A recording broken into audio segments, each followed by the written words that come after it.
मित्रों नमस्कार। लक्ष्य कैरियर गाइडेंस सेंटर में आपका हार्दिक स्वागत है। हम पिछली 2-3 क्लासों में राजस्थान के पीरों के टॉपिक में 3 पीरों के बारे में जानकारी प्राप्त कर चुके हैं और आज पंच पीरों में हम चौथे पीर की तरफ बढ़ते हैं और चौथे पीर है हड़बूजी सांगला। आप सबको विदित होगा पंच पीरों में हड़बूजी सांगला भी एक मुख्य पीर है और एग्जाम की दृष्टि से इम्पोर्टेंट भी है, इनसे संबंधित प्रश्न भी आते हैं। तो हड़बूजी के जो जीवन की मुख्य मुख्य घटनाएं हैं उन घटनाओं का हम अध्ययन करेंगे। मित्रों मेरी आपसे अपील है कि आप मेरे चैनल को ज़्यादा से ज़्यादा सब्सक्राइब करें, उसको आगे बढ़ाएं ताकि राजस्थान के जो दूर दराज के क्षेत्र में गरीब बच्चे बैठे हुए हैं जो कोचिंग के अभाव में तैयारी नहीं कर पा रहे हैं उनके काम आ सके। वीडियो को ज़्यादा से ज़्यादा आगे शेयर किया करो, आगे से आगे लिंक भेजा करो ताकि जो ये क्लासें हैं, जो मेरा अनुभव है, क्योंकि मैं आरपीएससी में 5-6 बार फाइट कर चुका हूँ एग्जाम और मेरे अनुभव के आधार पर ही पढ़ा रहा हूँ। ये नहीं, हालांकि मेरे को शायरिया वगैरह तो नहीं आती होगी, पर जो मेरे पास ज्ञान है उसको मैं ट्रांसपेरेंट करने का प्रयास कर रहा हूँ, उसको मैं आपकी तरफ भेजने का प्रयास कर रहा हूँ, जो मेरे पास अनुभव है वो बांटने का प्रयास कर रहा हूँ। तो मेरी आपसे रिक्वेस्ट है कि आप ज़्यादा से ज़्यादा सब्सक्राइब करें, मेरे वीडियो को ज़्यादा से ज़्यादा शेयर करें। और एक और बता दूँ दोस्तों कि मैं इस प्लेटफार्म पर कम से कम 1000 वीडियो देने के लिए प्रतिबद्ध हूँ। मेरा सपना है कि मेरे इस लक्ष्य नाम पर कम से कम 1000 वीडियो हो। और मित्रों मैं ये 1000 वीडियो जल्द से जल्द देना चाहता हूँ क्योंकि मैं ये समझता हूँ कि जितना जल्दी हो जाए उतना ठीक है। कम वक्त जिंदगी का कोई भरोसा नहीं है, कब अपना वो है लट्टू फ्यूज हो जाए, अपने ट्यूबलाइट है वो भगवान बंद कर दे, स्विच उनके हाथ में है। तो मैं जितना जल्दी हो सके ये वीडियो इस प्लेटफॉर्म पर डालना चाहता हूँ और ये 1 साल के अंदर अंदर हो जाएगा। रेगुलर क्लासें होगी राजस्थान जीके की।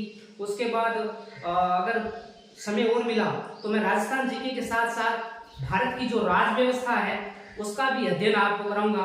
राजस्थान जीके में मैं कला संस्कृति के बाद हिस्ट्री का कराऊंगा, उसके बाद ज्योग्राफी का कराऊंगा। क्योंकि ज्योग्राफी में इसलिए नहीं करा रहा अभी चूंकि नए जिले बने हैं और हो सकता है थोड़े दिनों बाद नोटिफिकेशन आ जाए जिलों का, कौन सी सीमाएं निर्धारित हो जाए तो फिर दोबारा पढ़ानी पड़ जाए। तो इससे अच्छा है कि हम पहले कला संस्कृति के बारे में जान लेते हैं, हिस्ट्री के बारे में जान लेते हैं, राजस्थान की राज व्यवस्था के बारे में जान लेंगे, भारत की राज व्यवस्था के बारे में जान लेंगे, उसके बाद हम राजस्थान की भूगोल की तरफ आएंगे। हड़बूजी सांगला के बारे में पढ़ते हैं। इनका जन्म स्थान है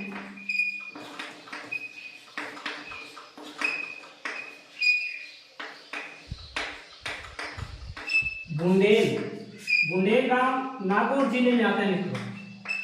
ये बुंदेल गांव नागौर जिले में है। इनके पिता का नाम था महाराज सांगला। महाराज सांगला और माता का नाम था सौभाग्य देवी।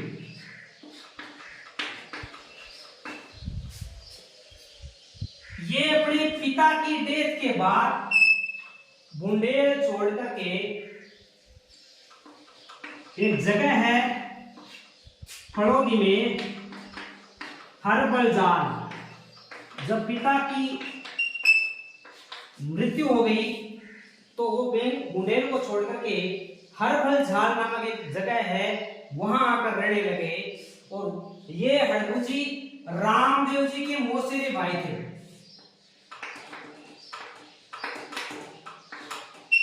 किसके मौसेरे भाई थे? रामदेव जी के। जब पिता की मृत्यु हुई तो रामदेव जी मिलने आए इनसे। तो रामदेव जी ने कहा कि देख ये मृत्यु, ये आना जाना, लोगों से बिछड़ना ये लगा रहता है, जिंदगी है, ये ऐसे पार्ट आते रहेंगे, ऐसे अपने को जो एपिसोड है वो देखने पड़ेंगे जो दुखदायी भी होंगे सुखदायी भी होंगे। कहीं सुखदायी भी आते हैं, कहीं दुखदायी भी आते हैं। तो इस इस तरह के एपिसोड हमारी जिंदगी में आते रहेंगे। तो अपने को क्या है कि थोड़ा सा संसार से हटकर काम करना चाहिए। तो रामदेव जी से पूछा कि भाई तूने ट्रेनिंग कहाँ से ली? कहना सरल है, बताओ कैसे करूं? तो रामदेव जी ने कहा कि देख भाई, मेरे गुरु है बालीनाथ जी, उनसे तू ट्रेनिंग लेके आ जा। तो इनके गुरु कौन हो गए? बालीनाथ जी। खड़गू जी के गुरु कौन हो गए? बालीनाथ जी। और ये बालीनाथ जी रामदेव जी के भी गुरु थे। और वहां बालीनाथ जी से प्रेरणा लेकर के इन्होंने शस्त्र त्याग दिया और जोधपुर में एक गांव पड़ता है चाकू, वहां ये तपस्या करने लगे। चाकू में क्या करने लगे? तपस्या करने लगे। और जब चाकू में तपस्या कर रहे थे तो उस समय जोधा, जो कि रणमल का पुत्र था, आप सबको पता है रणमल की हत्या मेवाड़ में उसकी जो गर्लफ्रेंड थी बारमली। अब आप कैसे याद रख सकते हो? रणमल की बाइली बारमली। तो बारमली के द्वारा जब विष देकर के रणमल की हत्या कर दी गई तो जोधा वहां से भाग के आया और भाग कर आने के बाद बीकानेर में गांव पड़ता है काउनी, वहां रहने लग गया। वहां रह रहा था तो जोधा से किसी ने कहा कि अरे भाई, क्यों टेंशन लेता है? तू एक काम कर, एक भविष्य वक्ता है। अब याद रखना, खड़गू जी को भविष्य वक्ता या शकुन शास्त्र के ज्ञाता है, शकुन शास्त्र के ज्ञाता है। आप समझ गए होंगे, हाथ देख करके बताने वाले कि तेरे हाथ की लकीरों में क्या है। तो जोधा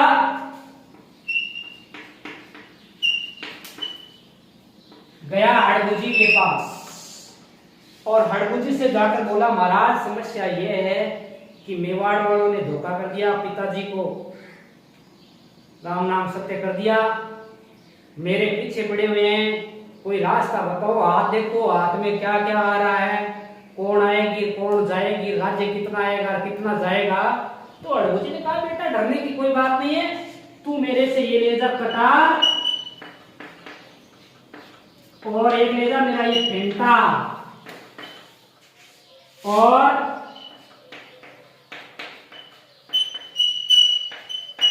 मंडोर जीत का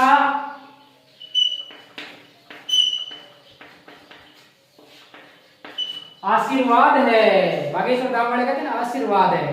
तो उन्होंने कहा कि ये मेरी कटार और फेंटा तेरे को भेंट दे रहा हूं और जा आशीर्वाद है, मंडोर जीतेगा। तो एग्जाम में प्रश्न आ सकता है कि हड़गू जी ने मंडोर जीत का आशीर्वाद किसे दिया था?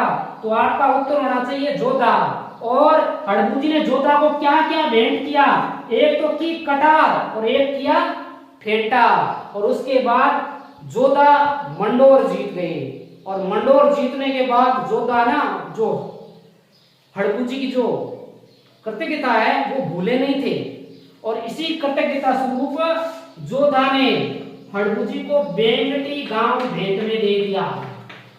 बेंगटी की जो जागीर है वो क्या दे दी? हड़गू जी को भेंट में दे दी। और इसी बेंगटी में रहते हुए हड़गू जी बैलगाड़ी से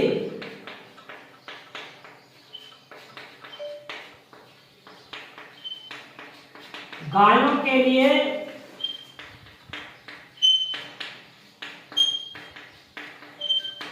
चारा लाने लगे। क्या काम करते थे बेंगटी में कि जो अस्वस्थ गायें होती थी, बीमार गायें होती थी, उन गायों के लिए अपनी बैलगाड़ी उठा करके जाते और चारा भर करके उन गायों को लाकर देते। और बैलगाड़ी से चारा लाने के कारण हड़गू जी का जो मंदिर होता है ना, मंदिर वो कहाँ है? बेंगटी में। याद रखना, मंदिर कहाँ है? बेंगटी में। और इस मंदिर में पूजा होती है बैलगाड़ी की। याद रखना, बैल की नहीं, वो खाली गाड़ी है। बैल तो अब नहीं बचा है। तो बैलगाड़ी की पूजा होती है और इस बैलगाड़ी का नाम था ना, हड़बू जी क्या नाम दे रखा था? सिया।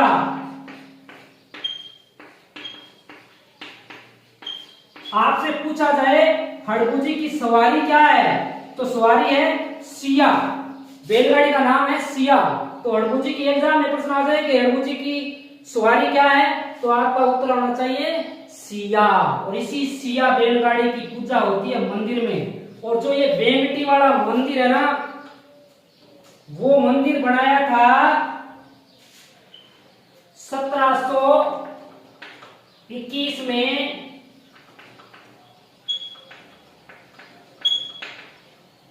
अजीत सिंह जी ने। आप सबको पता है अजीत सिंह जी मारवाड़ के शासक हुए थे औरंगजेब के टाइम। दुर्गादास इनको बचाकर लाए थे, ये जसवंत सिंह जी के सुपुत्र थे। और दुर्गादास अन्य जो सहयोगी है वो वहां दिल्ली से बचाकर लाए थे, क्योंकि औरंगजेब के द्वारा कैद कर लिए गए थे। इन्हीं अजीत सिंह जी के द्वारा जो ये बेंगटी वाला मंदिर है वो बनाया गया था। और ये मंदिर बेंगटी कहाँ है, याद रखना दोस्तों, बेंगटी है वो जोधपुर में है।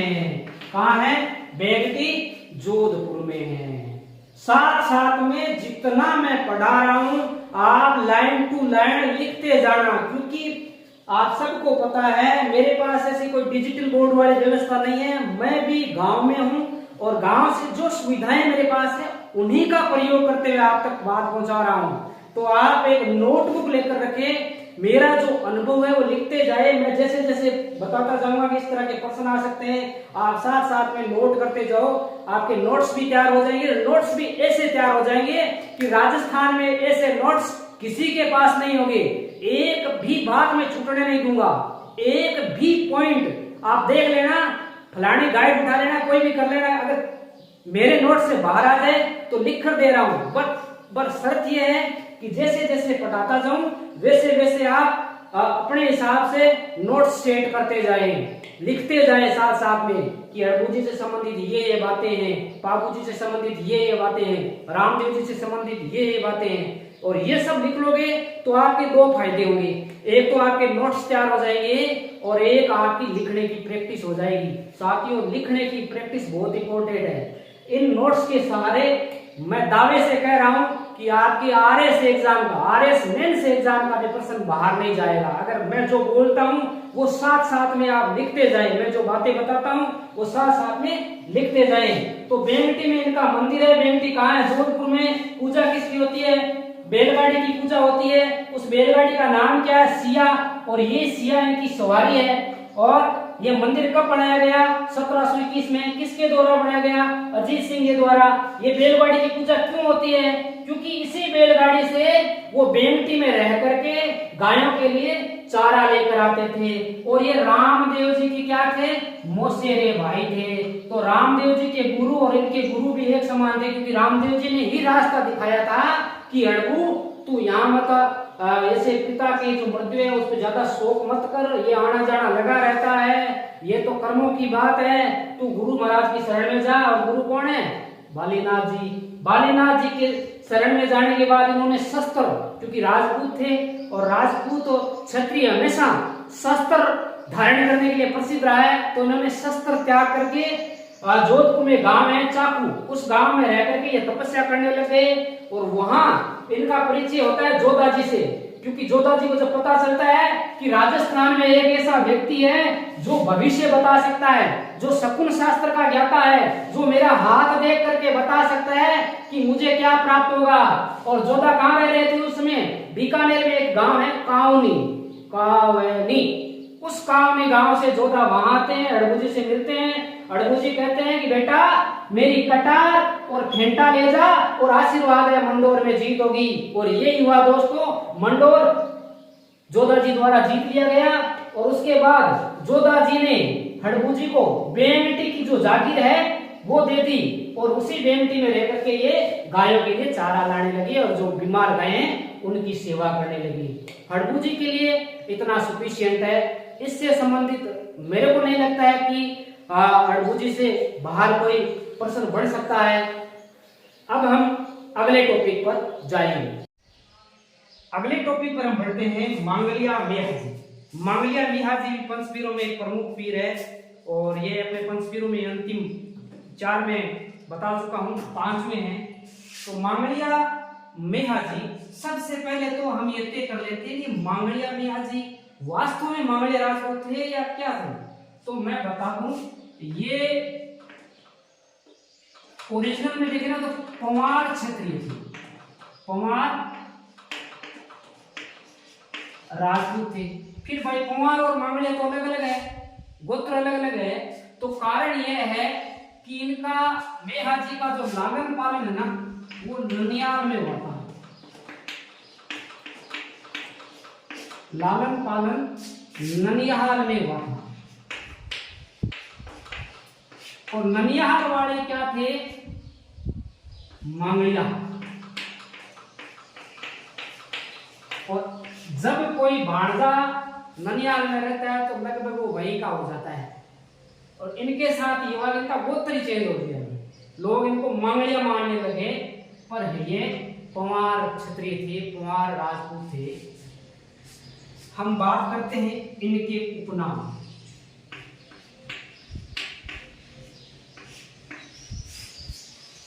तो ये थे, इनका एक उपनाम है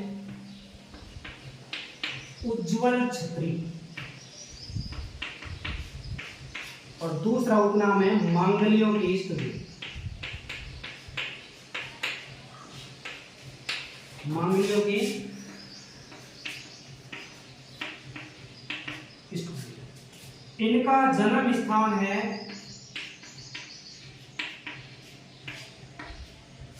वो है ताकू गांव। और ये ताकू गांव पड़ता है जोधपुर जिले में। ताकू कहां पड़ता है? जोधपुर जिले में। इनके पिता है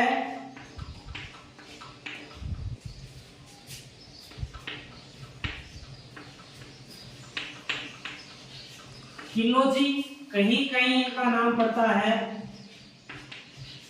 कीतू जी। और मां है इनकी, माता है मायड़ देवी। इनका जो मंदिर है वो है बापणी, बापीणी जोधपुर। बापीणी कहाँ है? जोधपुर। इनका जो मेला है वो लगता है जन्माष्टमी का। अब जन्माष्टमी आप समझ सके हो, कौन सी जन्माष्टमी? कृष्ण जन्माष्टमी। अब कृष्ण जन्माष्टमी कब आती है ये आप सबको पता होगा, भाद्रपद कृष्ण अष्टमी को आती है कृष्ण जन्माष्टमी। और उस समय इनका मेला लगता है। और इनका जो घोड़ा था उसका नाम था किरण काबरा। ये इंपॉर्टेंट है, एग्जामों में लगभग सवारी पूछी जाती है, घोड़ा गाड़ी जो भी हो जिस पर वो सवारी करते वो चीज पूछी जाती है। तो किरण काबरा, गोगा जी के घोड़े का नाम गोगा पप्पा, केसर काल में बापू जी वाली हो गई, रामदेव जी वाले का हो गया लिल्लो, और हड़बू जी वाली वो सिया बैलगाड़ी हो गई। और इनके घोड़े का नाम है किरण काबरा। तेजा जी वाले की लीलड़ हो गई। ये राणक देव,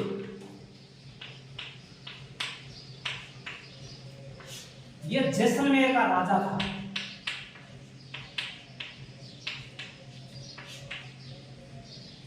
मांगलिया मेहाजी राणक देव से लड़ते हुए, युद्ध करते हुए क्या हो गई? मृत्यु हो गई। अब राणक देव से क्यों लड़े? तो राणक देव से लड़ने का कारण है कि इनकी एक धर्म बहन थी, किसकी? मांगलिया मेहाजी की, पाना गुजरी। ये पाना गुजरी है वो पुष्कर की रहने वाली थी।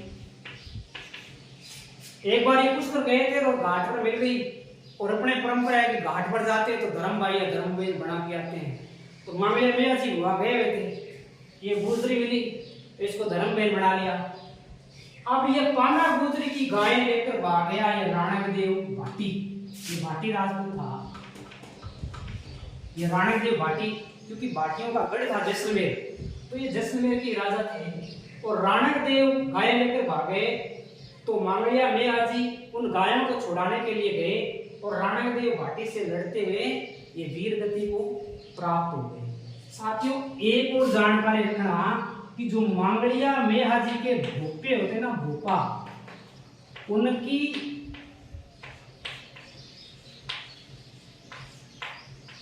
वंशवृद्धि नहीं होती है भाई। उनको जो भोपे होते हैं ना, उनकी जो संतान नहीं होती, ये गोद लेकर के अपना वंश आगे बढ़ाते हैं। जो भी आज में जो मामलिया मेया जी के भोपे होते हैं, उनकी वंशवृद्धि नहीं होती है। एक और तथ्य ध्यान रखना, ये मामलिया मेया जी जोधपुर के राजा थे रावचुंदा, रावचुंदा के समकालीन थे। किसके समकालीन थे? रावचुंदा के समकालीन थे। तो मामलिया मेया जी के बारे में करीब करीब जो तथ्यात्मक जानकारी है वो इतनी ही एग्जाम में मेरे हिसाब से एकदम पर्याप्त है। आज तक इनसे बाहर किसी एग्जाम में क्वेश्चन नहीं आया है, और उम्मीद करता हूं, पूरा विश्वास के साथ उम्मीद कर रहा हूं कि आगे आने वाले जितने भी एग्जाम हैं, और मेरे अनुभव से कह रहा हूं क्योंकि मैंने आरपीएससी के बहुत सारे एग्जाम दिए हैं और इनमें से 5-4 को मैंने निकाला भी है। तो उस अनुभव के आधार पर बता रहा हूं कि जो मैंने आपको पीर कराए हैं, उन पीरों से मेरे जो बताए गए हैं उनमें से एक भी अगर तथ्यात्मक जानकारी आपके एग्जाम में उनमें से बाहर आ जाए तो आप मेरे को जो चाहे वो कह देना। तो यहाँ मांगलिया मेया जी के बारे में आज हम इतना ही पढ़ेंगे, क्योंकि जो जानकारी मोस्ट इंपोर्टेंट है वो मेरे द्वारा बता दी गई है। आगे आने वाले क्लासेज में जो हम अन्य देव हैं उनके बारे में जानकारी प्राप्त करेंगे।